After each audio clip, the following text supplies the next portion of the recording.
Welcome into the In the Money podcast for KeenelandSelect.com.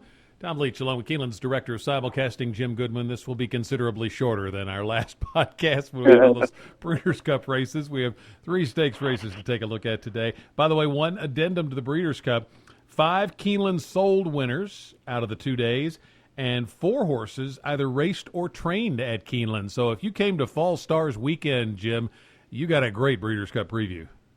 You did, especially if you had the Lucas horse. That one was tough to have, the Alcibiades. We both loved top decile in there, and she almost got there, but the Lucas filly just ran a big race and just kept on going on that fast track out there. So, Keeneland horses, we did well, and it justified to switch over to dirt because the horses held their form coming off our dirt track to Santa Anita's dirt track very well. And that just only underscores how good the start of the fall meet's going to be next year when all those horses are looking to get a race over the track where they'll run the Breeders' Cup. But that's a year from now. Right now we want to look at the weekend stakes races, the Saturday stakes races. We'll start at Churchill Downs with the Grade 3 River City Handicap. 3-year-olds and up going a mile and an eighth on the turf course. And a pretty well-matched group, I thought. How did you see this one? Yeah, it's a nice race, and Churchill's getting some better fields as they get into their meet a little bit more. And, of course, the Clark Handicap's coming up in a couple weeks. It might be a real big race. I like Silvermax in here. Might not be his best distance. Silvermax likes the mile distance, but stretching out to a mile and an eighth, looks like he could be the controlling speed. He ran well in the Shadwell turf here and just got beat 4 lengths by Wise Dan. That's nothing to be embarrassed about. There's nothing close to Wise Dan in here, but I'm going to take Silvermax on top, hoping that he'll get on top and control the speed. Gentleman's Kitten has a lot of back class and excellent form for Ramsey and Maker. Villandry is a little bit intriguing to me. Ran well in the Sycamore on soft turf, and with this rain forecast, might get some soft turf on Saturday at Churchill.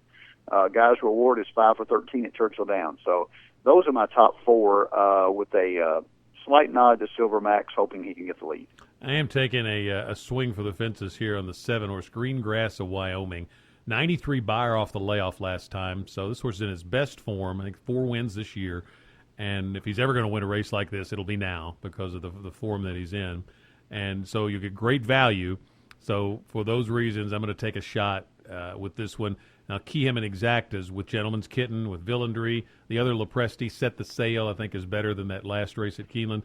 And then I'm also going to use Aldous Snow coming in from Woodbine. Those Woodbine shippers can be dangerous this time of year for some of those sharp trainers up there. And I'm going to take a stand against Silvermax on the distance. But he certainly has the advantage in class. But, this is a tough group. I think you'll get a good price if you're on the right one in here. The next race we want to look at is up in New York, and Aqueduct's 7th is the Grade 3 Long Island Handicap.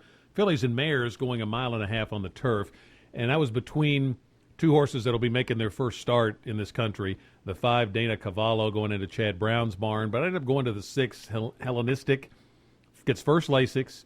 Dermot Weld really sharp with shipping horses over here, except in the Breeders' Cup where he hadn't won, but really picks his spots well. His horses run well on soft turf, which they may get in New York, and by English Channel, so the mile and a half should be an ideal match. And so I'm going to try Hellenistic. Then I'll use her with Dana Cavallo, the 5, the 1, Agua Marine, who I think is at her best at a mile and a half. And then Roger Adfield shipping the 9-horse Mary Shika down for this spot intrigues me a little bit. So for some value, I'm going to throw that one in there as well. How about you? I like the other foreign horse, Danza Cavallo. I think the horse is more consistent and had 5 straight on soft turf. Again, you may get soft turf in Aqueduct as we're taping this on Thursday. They're off the turf, but hopefully they'll get just rain will get through there, but it could very well be soft. That would be my second choice. My top choice is Viva Raffaella. I think she's a controlling speed on the inside. She's exiting the Grade 1 Flower Bowl and only lost by 1.5 to Stephanie's Kitten, who came out almost won the Breeders' Cup race for the Ramseys. And Viva Raffaella is my choice, but I would take Danza Cavallo as having a shot. Agua Marine, the one you mentioned, for Clement and Velasquez, seeking another Grade 3 win. Live Long Shot is a horse for Wayne Catalano. And I can't quite pronounce the horse, but I'm going to try Angie Green, maybe, out of Italy, the 12 horse. I think that horse, coming from Kentucky Downs, you don't get many shippers from Kentucky Downs to Aqueduct, but you always got to look at them.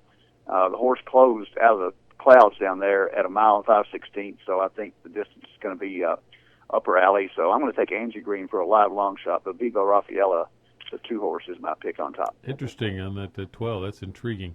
One of the races to look at, it's an ungraded stake, part of their Sunshine Millions Day preview card at Gulfstream Park West, a.k.a. Calder. It's the 8th race. We're going to look at the Millions Classic preview for 3-year-olds and up at 1 mile and a 16th. I took a horse coming off an allowance win at Keeneland, Chivarelli for Eddie Keneally. Real impressive win off the layoff since the spring. And you look back at the races this horse ran in the spring, it ran in the woods, so they clearly had a high opinion of this horse. A couple of really good workouts off that win at Keeneland. And East Hall, the 4, and the 5 Wildcat Red certainly have a big class advantage. But I'm thinking that Chivarelli may be just in peak form and might be the right time, and I'm going to try him with those other 2, keying in on the 3 Chivarelli. How about you? I'm exactly with you. I think that race at Keeneland sets him up perfectly for this. 7 furlongs stretching out to 1 mile and 16. He ran well in the Wood Memorial, only got beat by 5 lengths. And obviously something went wrong there, and he's been off until October 12th. He was coming off a 7-month layoff. But I think Chivarelli has a shot, has a big shot to win this race and knock off. Wildcat Red is going to be overbet, I think. And he's certainly got the back class to win it, but I would take a stand against him. East Hall is my 3rd choice. Coming out of the Indiana Derby, won by a length up there in a grade 2. So exactly the same choices as you got. Best of luck on your wagers, and keep your Keeneland Select accounts funded, and get out to Keeneland for simulcasting and take advantage of great opportunities each weekend. Wish you best of luck with your wagers. For the In the Money podcast, I'm Tom Leach for Jim Goodman at KeenelandSelect.com.